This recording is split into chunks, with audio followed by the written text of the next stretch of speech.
Welcome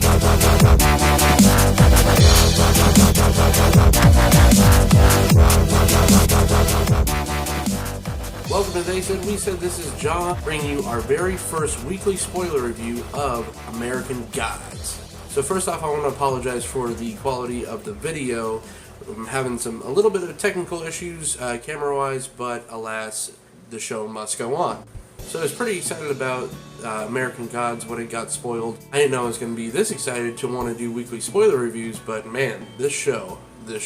So American Gods is based on the novel written by Neil Gaiman, which admittedly I have not read at all yet, which maybe now, seeing this on screen, I might want to retroactively pick these books up, because this is a very interesting premise. The showrunner is Brian Fuller, which you would know from Hannibal, and the show stars Ricky Whittle, Emily Browning, Crispin Glover, Bruce Langley, Yetide Badaki, totally screwed that one up, Pablo Schreiber, and, of course, the great Ian McShane.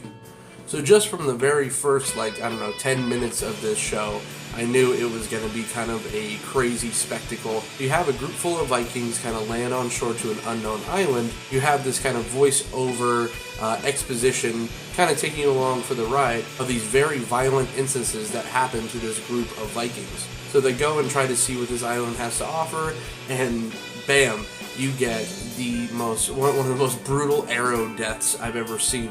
And right off the bat, I'm like, uh-oh, is this going to be like 300? Because it has over-stylized kind of super gore, buckets of blood. It looked very Zack Snyder-y at first, so I was getting a little worried about that. But then, kept watching.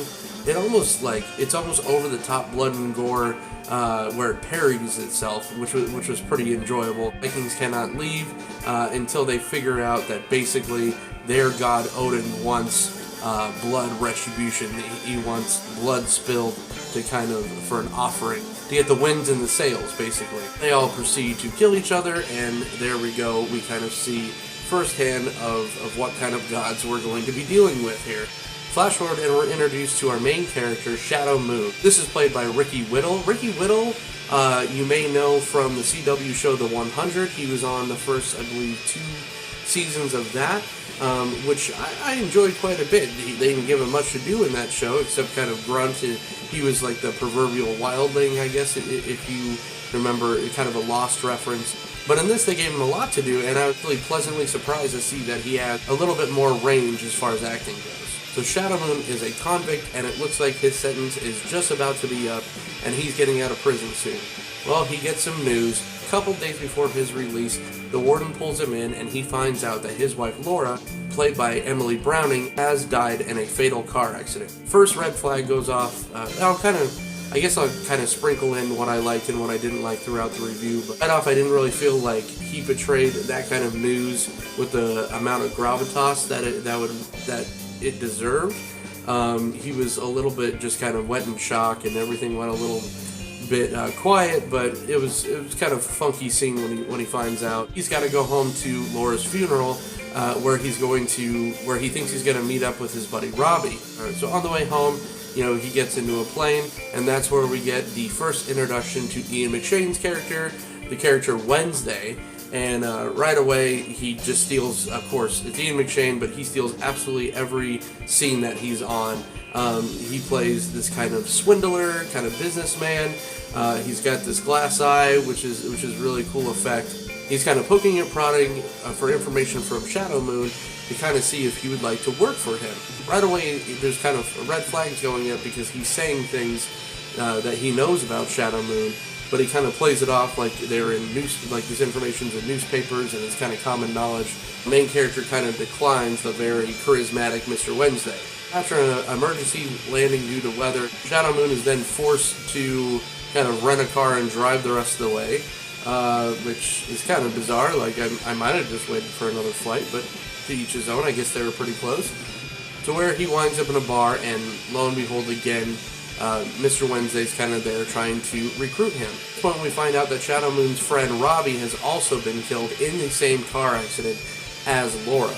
And at this point, which was kind of confusing at first, it kind of jumps over to a new character, the character of Biliquis, I guess, who is the goddess of love.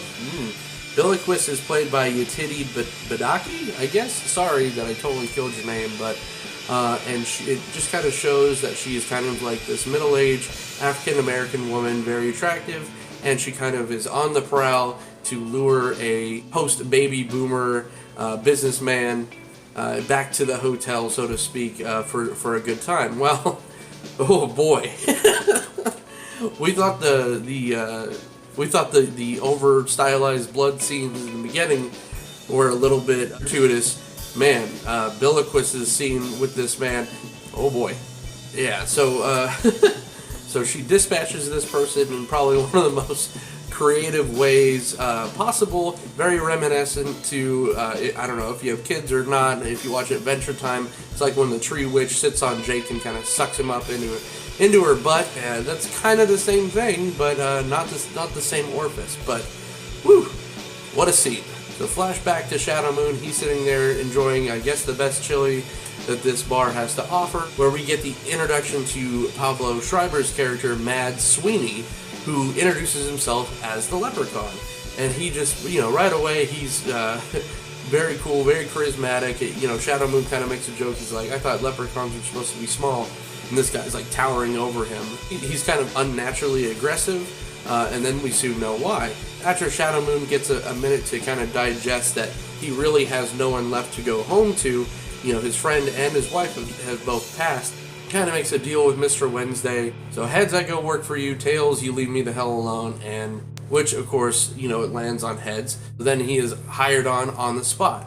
In kind of a cool scene, Mads Sweeney just starts flicking these gold coins at Shadow Moon and basically challenges him to a fight, which reluctantly Shadow Moon obliges.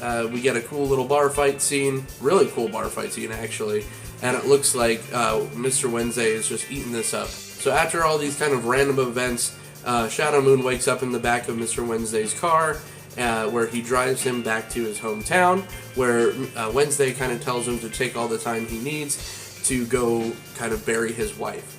So it's at the funeral we get to find out that Laura, his wife, and his buddy Robbie actually died in a car accident while they were both having an affair, and we find this out by Robbie's wife. So then we get kind of an out-of-place comedical scene while they're lowering Laura's casket into the ground.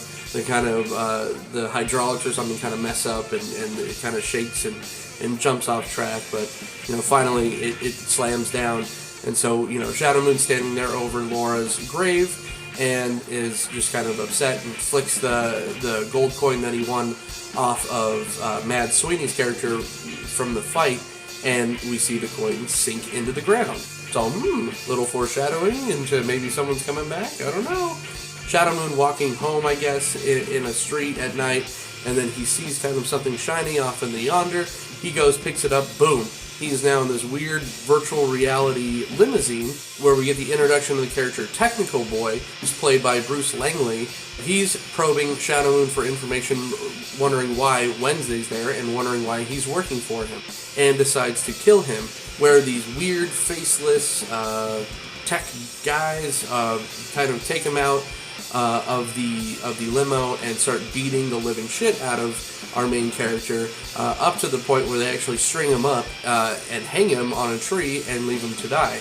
And that's when things get really bizarre, because then we just see explosions of evisceration, and his Shadow Moon's assailants are just kind of completely ripped apart by an unknown at this point assailant, which is crazy. And then cut to black.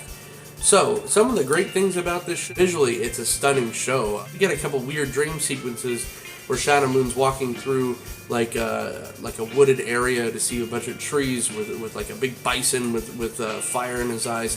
Tonally, I would say it's very similar to Preacher, where it kind of felt like a bunch of events kind of thrown together, but it did seem a little more cohesive than Preacher does. The dialogue was great. Ricky Whittle as the main character of Shadow Moon. Like I said, it's good to see that he had a little more range than he did in 100.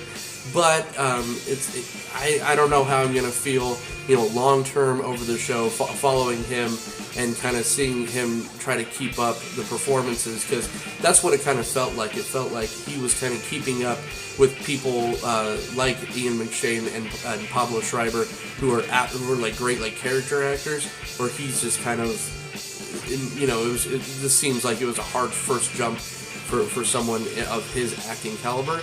But, like I said, he's doing pretty good, and we'll see how he progresses. So in terms of scoring episode 1, I would give this a solid 4.0. It was, like I said, visually stunning, super entertaining to watch. Just a couple of things, tonally it was a little up and down, and there was comedy and then there was violence, which all kind of blended together, but it seemed a little messy at times. But it's a hell of a fun ride. I'm gonna be in it for the entire season. I think I'm since The Walking Dead is on hold, I had high hopes for American Gods to kind of get me through to Fear the Walking Dead, and I think that we really found a show that we could sink our teeth into. So that's it for the spoiler review of American Gods Season 1, Episode 1, The Bone Orchard. And I just want to take a quick second because I got some mail, and who could it be from? So this is the limited edition DVD of Blood Moon River and June, signed by all the cast, all the directors. You got Tony Walter, you got Dan Murphy, and everyone. Look at that, that's amazing. They took the time to go ahead and sign that. I technically won this in a contest on Rad Entertainment's channel in the comment section, and they sent me this special edition DVD signed by absolutely everyone. I heard that it was an absolute blast, the screening of Blood Moon River and June at the State Theater. So I really want to thank the guys over there at Rad Entertainment and Hm&m Films for sending me this amazing signed copy. So you can still pick up these DVDs. You can order them at hmmfilms.com, which I hope you do, and you can see the review on this same channel. So again, guys, my name's John. Once again, you can follow me on Twitter at OrzovDunn. You can follow me on Facebook at the They Said We Said Facebook group, or you can follow me on Instagram at They Said We Said. So again, my name's John, and I'll see you next time.